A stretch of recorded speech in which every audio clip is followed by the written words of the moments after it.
Monsieur, donnez-nous vos impressions après avoir rendu visite les sinistrés aujourd'hui. Oui, mais c'est des impressions de tristesse, parce que c'est ce que je viens de voir est quand même extraordinaire. Toute l'économie d'une ville qui risque de disparaître sous les flammes, surtout à la veille de la Tabaski, ça c'est extraordinaire. C'est pourquoi j'étais venu quand même dans le marché voir les sinistrés et leur exprimer toute ma compassion. Parce que c'est des braves citoyens sénégalais, des Tchétchèsois qui ont investi pour leur gagne-pain. Et voilà, par une négligence, tout est parti sous les flammes. Je ne peux que leur dire massa, massa, massa.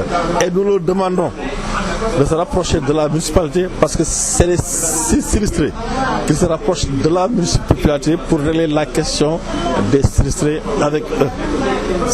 Le sinistre est réel, le sinistre est constaté, la municipalité a sa part de responsabilité là-dessus. Et selon vous, qu'est-ce qui peut être l'origine d'un tel incendie? Bon, pour la plupart, au niveau des marchés, des incidents pareils, c'est dû à des coupures d'électricité, des inconvénients au niveau de l'électricité. Pour la plupart des cas, on l'avait constaté à Kaolack, on l'a constaté ailleurs. Je n'ai pas dit que c'est le cas à Thiès, mais ce que je dis, c'est qu'il fallait avoir un service de maintenance de la mairie en permanence dans le marché pour veiller au branchement clandestin. Le plus souvent, c'est dû à des branchements clandestins. Et le Sénélec avait prévu des branchements clandestins, des 300 branchements clandestins. Récemment, il l'avait prévu. Non. Est-ce qu'il y a la Non, la Sénélec ne peut pas prévoir des branchements clandestins. Chaque cantine doit avoir son compteur et se faire inscrire régulièrement à la Sénélec et payer ses factures. Mais la Sénélec ne peut pas cautionner des branchements clandestins. Donc c'est dénoncer ces branchements clandestins. Et là, la Sénélec dénonçait 300 branchements clandestins. Oui. Récemment, il l'a dénoncé. Mais d'autres disent qu'il y a des pourparlers qui ont eu lieu. C'est pourquoi on n'a pas pris des mesures. Enfin, Il y a l'accident. je ne peux pas me prononcer sur ça, parce que dès l'instant que la Sénélec découvre des branchements clandestins, elle doit procéder immédiatement à la fourniture d'électricité. C'est pourquoi je ne peux pas admettre, je ne peux pas comprendre, je ne peux pas croire que la Sénélec ait vu des branchements clandestins et à laisser passer. Et qu'est-ce qu'il faut faire pour que de tels accidents ne puissent se reproduire? Quand on a investi des milliards de nos francs dans une commune, dans une ville, il faut un service de maintenance. Il n'est pas assez de construire. Le principal, c'est de maintenir les infrastructures construites. Et la maintenance, dans de pareils cas, c'est le service de maintenance et une brigade de surveillance. Tant que nous n'avons pas ces là dans le marché, on ne peut pas contrôler les branchements clandestins. La municipalité était responsable de cet événement? Non, pas responsable, mais à sa part de responsabilité dans l'affaire. Voilà. Laquelle, par exemple, il n'y avait pas de service de maintenance, il n'y avait pas de brigade de surveillance pour interdire les branchements clandestins. Pas plus tard que le dernier conseil des ministres, le président Macky Sall parlait de cette insécurité dans certains lieux comme les marchés, comme entre autres. Vous êtes candidat à la mairie de Thiès. Aujourd'hui, une fois élu au niveau de cette institution, qu'est-ce que vous allez faire pour débarrasser en tout cas les marchés de tout ce problème? Voilà, parce que, merci bien, une fois élu à la tête de la municipalité, nous allons faire un audit des lieux et rendre le marché conforme au point de vue sécurité, au point de vue circulation qui est la sécurité, au point de vue embellissement, pour que le marché soit conforme aux normes actuelles. Parce qu'actuellement, un marché où les véhicules ne peuvent pas passer, un marché où en cas d'accident, les véhicules d'intervention ne pourront pas circuler, ce n'est pas conforme à la norme sécuritaire d'un lieu de rassemblement du public.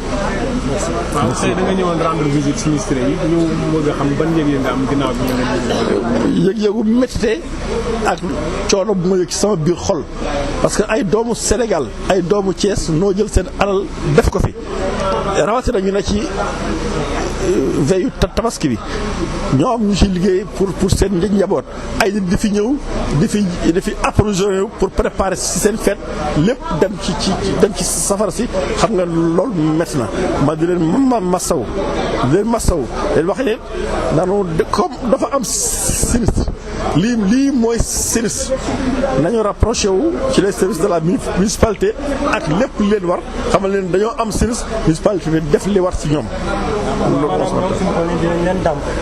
ndàmpaay war na am ndax sinistre bi am na te xamal ne am na. kon yaa ngi interpellé mairie bi. J'interpelle la mairie pour une oreille attentive sur le cas. donc yaa ngi ci biir. maa ngi ci biir def pour interpellation yooyu am écho favorable. li ma fas yéene def dafa fekkoon sax dama déggoon ni dañoo amoon diggante bu xaw a ñagas diggante maire bi ak commerçant yi yàlla xam na ni suba laa ci waroon na ñëw pour dox ci far yàlla li am dinaa attirer attention le maire li fi xew wax ko ni ko en cas de sinistre yow sa wàll moo ci lii te xool mu ngi defee ba rataxal diggante bi ba lu mel ni bañete fi am ba faw.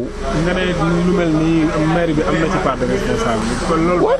c'est pas responsabilité maire bi mi ngi nekk ci la gestion du marché am marché tabax ko rek doyul mais da ngay ñëw nga gérer ko ni nga koy gérer mooy ku fay xëcc courant nga teg ko ci yoon képp ku fa nga def branchement clandestin war na am benn brigade de surveillance buy ne ci marché bi toujours képp ku fa deful yoon ñu ne lii du yoon képp ku bëgg a def sa carte ci digg mbedd bi ñu ne lii doo ko fi def. loolu nag jàpp naa ne maire bi def ko. waaw kon léegi lii nga yaa kon dafa mel ni li war a am mooy kon lii dootul amati tàkk mel ni mooy gestion mu am gestion bu baax. gestion bu baax et gestion concertée actuellement ci àddina bi looy gérer da nga koy bokk ak ña fay liggéey. ñu ànd maire bi ak ñi fiy liggéey ñu xool nu ñuy gérer marché bi defar fi benn brigade boo xam ni képp ku teg sa cantine ba sa taabal kooku wala teg ñu la boo fi teg képp ku xëcc courant ci sa moroom ñu la dindi ko demal nga wuti sa compteur loolu mooy première mesure yi war am ndaxte am maire yi dafa war a libre ay fu ñuy daje war nañoo fàgg ni ko ni accident man dafa am bis te bu fa accident amee sapeur pompier yi war nañu fa mën a dugg bu fi nit ñëwee ba fi néew doole nit police war na mën a daw gaaw dugg ak otom te nii maire bi fonctionné nii marché bi di fonctionné ku nga xam na ni police amatu fi yoon pour dugg sapeur pompier yi amatuñu yoon pour dugg te ñu ngi xëcc courant bi n'importe comment kon nag maa ngi attirer attention maire bi ñu gën a xool marché bi parce que sénégalais yi ci soi yëpp saa bu xëyee fii la ñuy jublu kon nag sécurité bi war na fi am. maanaam daal marché moderne. voilà un marché moderne bañ koy tabax marché moderne lañ waxante woon boo gisee plan bi ñu def marché moderne la woon yoon yi yaatu oto mën a aw fu nekk.